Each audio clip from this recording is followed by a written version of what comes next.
it's hard. Like, it really, really is hard right now. And, we're trying to kind of like get through it and share my journey with you guys as well. So hopefully you can see that. I've just become a dad again. And honestly, it's been brutal. Running a video agency while raising kids has pushed me harder than I'd ever imagined. And some days I felt so overwhelmed, I've thought about quitting altogether, going back to freelancing and just keeping life simple. Because the truth is, it's hard to be the best parent possible when you're missing bedtime because you're working, when you're taking business calls in the evening instead of being present with your partner, and when finally you get a quiet moment to scale your business, you've got a baby crying in the next room. And then there's the guilt. You're guilty when you're working, and then you're also guilty when you're not working. So here's the question that I had to face. Is it even possible to run a successful business or video agency and be a present parent? In this video, I want to be real with you and share the mistakes I've made, the systems that saved me, and the mindset shifts that made me realize it is possible if you set things up in the right way. I honestly feel like this is a really tough video to make because there's this sense of you haven't delivered. You haven't done your job. Like, why am I struggling so much when other people seem to find it easier?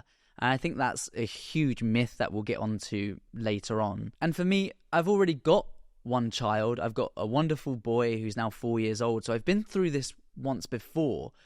But the second time round, it has just been so different. And the constant overwhelm, not feeling like you're good enough, not feeling like you're doing a good enough job, and just questioning, is it actually worth it? Is it worth all of this stress? Because it feels like I'm just doing everything badly. And I don't say this stuff just for effect as well. You know it's serious when you start running the numbers on if you would actually be better off just going back to freelance and spending time that way than trying to scale a business. And having been through many mental health struggles of my own in the past, it's really clear to see when burnout is just inevitable, if not already inside that.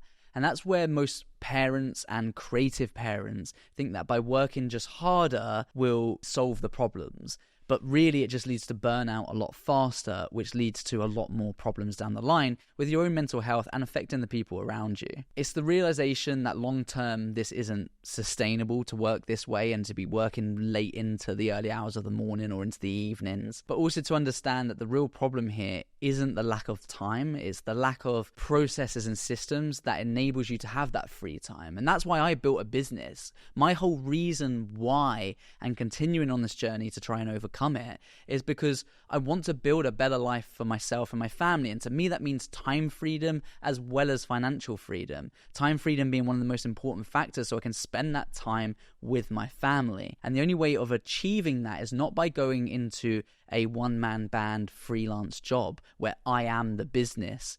It's dependent on how many hours I work. It's about scaling or growing a company that is much bigger than just me, that gives me the free time to spend with my family. So that realization past my breaking point was the thing that made me get my head down and start to really figure out what is the best option for my way forward. So my first real shift was what I call a 30,000 foot view. Taking a step back, zooming right out of your business and your life and just viewing it from afar. This way it helps you to identify when you're just doing things and running on the spot. So there's another saying that I love, and it's don't confuse movement with progression, because you could just be running on the spot. It feels like you're doing stuff, but you're not actually making any progress at all.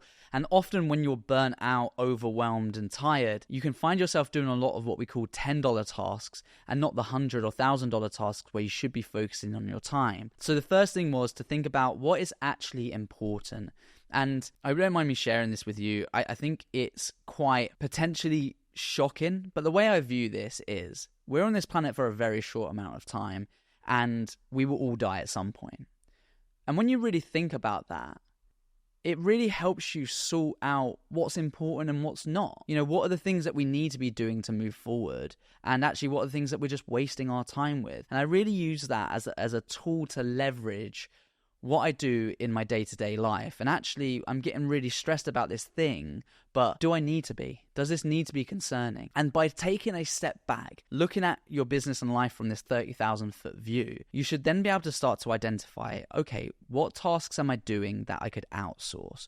what could I get someone else to do or delegate? You know, whether that's a VA or hiring an editor, teaming up with a freelancer to support you on shoots, or even something more simple like using an automated payment system like Go Cardless. So you don't need to be chasing invoices. It gets taken when the invoice is due. Maybe there's a way to automate your onboarding, and that's something that we've recently done as well. So everything now inside our business is a lot more structured. So when someone comes to us, we take them through this process, even with templated emails. Of course, we adapt them slightly for a bit of personalization, but think about what are those things that's really costing you time, those $10 tasks where you can spend your time on growing your business rather than on those tasks that are taking up too much of your time. The next shift I actually discovered through therapy, and I've spoken about it a very little bit about this channel, but for many years I've had regular therapy, and it's a great way to help regulate my emotions and to prevent some overwhelm, or at least be more present and understand my feelings better. By doing this, it helps me identify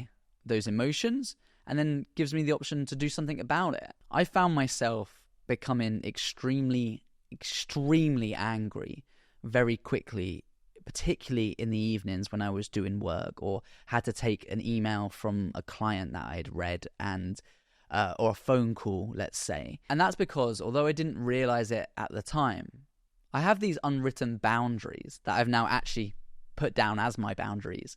But my boundaries were, this is family time. This isn't working time. And sometimes, particularly when you're a freelancer, like some of you guys will be, you end up working almost all hours that you can find time. And that just, again, leads to burnout quicker and presents itself in a whole host of different ways that is not going to be conducive to growing a successful business. So for me, it was about having those boundaries. Those evenings are for me and my family, not for work.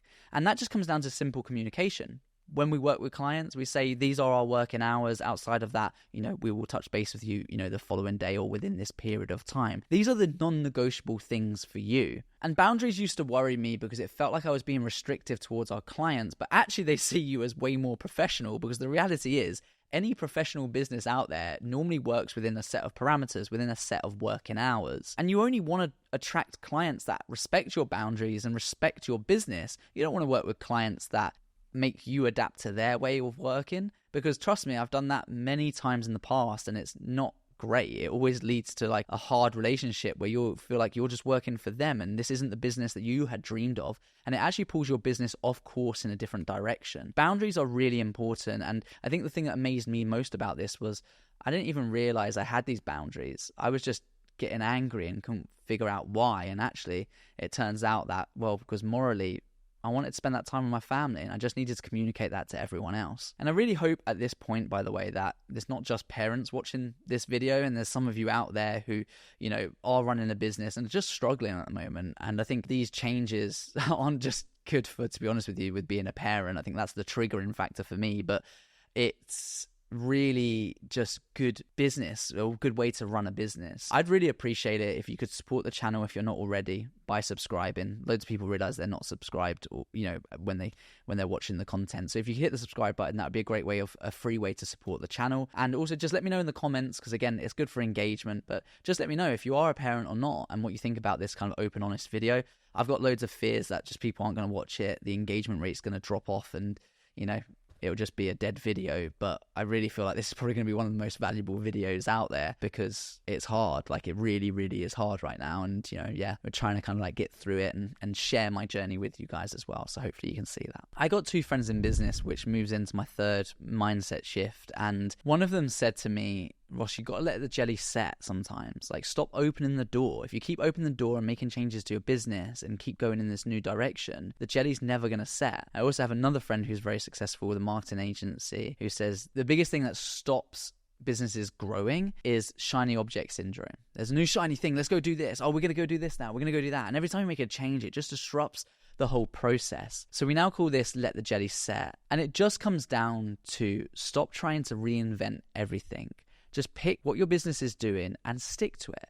Particularly over the time of being a new parent or being a parent, just give yourself a year. Hey, we're going to stick to this, we're going to focus on this, and we're going to work through it. If you focus on that, you'll become really good at it, and there will be money and success that comes from it. Oftentimes, it's just people who are just looking at lots of different areas. Like me, shiny object syndrome central here. If there's a new thing, I want to try it, I want to do it, I want to bring that into our business to make it better. But we need to just sometimes be comfortable with, let's just go with what is working. And a great example here is running a RCP system. So if you've been around the channel, you know that stands for regular content plans, and it's a recurring revenue model, a retainer package basically, where we sign up clients onto long-term retainers, and that provides us with consistency. So we don't have these feast and famine months where some months are really busy and the next month you're on the hunt looking for more work and you don't know what's happening with finances, because when you're a parent, you really don't want to be in that situation, because that's even more scary as well. So you want some kind of stability in your business.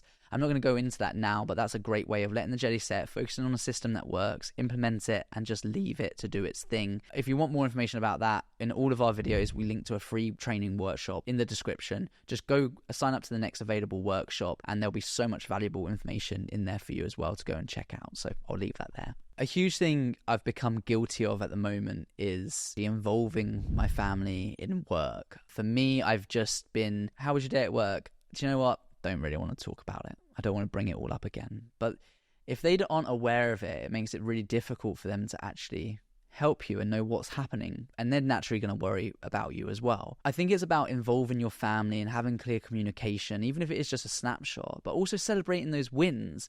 And this is something, hands up, I'm still not doing now, and actually this has come to me while making this video, so this is something I'm going to do from this point onwards. Just go back to those really key things, celebrate those little wins. In business, sometimes we only celebrate those big milestones, but actually celebrating the little wins are really important. Hey, we signed a new client today. Hey, we made an extra sale today. We upsold this client, or we delivered this project on time, or this client gave great feedback. Even though they're really small things, it's easy to just focus on the negative all the time, because you have to focus on the negative if you want to grow a business. That just leads to being sometimes in a really dark place, like a dark spiral where you're just always focusing on the bad, and that can feel challenging. So just go back to involving your family, celebrating the little wins, and just having clear communication so they can support you as well. This is all about redefining balance, and it's not about finding the perfect work-life balance. It's just about improving it. Business success means nothing if you lose that connection at home. And if anything, fatherhood should give you more motivation to find stability inside your business. If you're struggling with time, burnout, or you just feel like your business is taking more than you get right now, just remember you don't have to do this alone. Now, I'm not going to move into some kind of sales pitch. That's not the purpose of this video, but I just want you to know that inside the Academy, we have a great community, and by jumping on the Q&A sessions inside the Academy, it's a real moment for me to work on my business, but also just to meet other people who are experiencing the same problems and challenges and talk about them and create more of a community. So I'm going to leave that there. There's always links to our Academy in the description if you want to plug into those systems to help you grow and get through this time, or you can use the suggestions that we've made throughout this video and the ones that I'm using right now to get through this period of life. I really hope you have got value out of this video. I'll see you in the next one. Peace.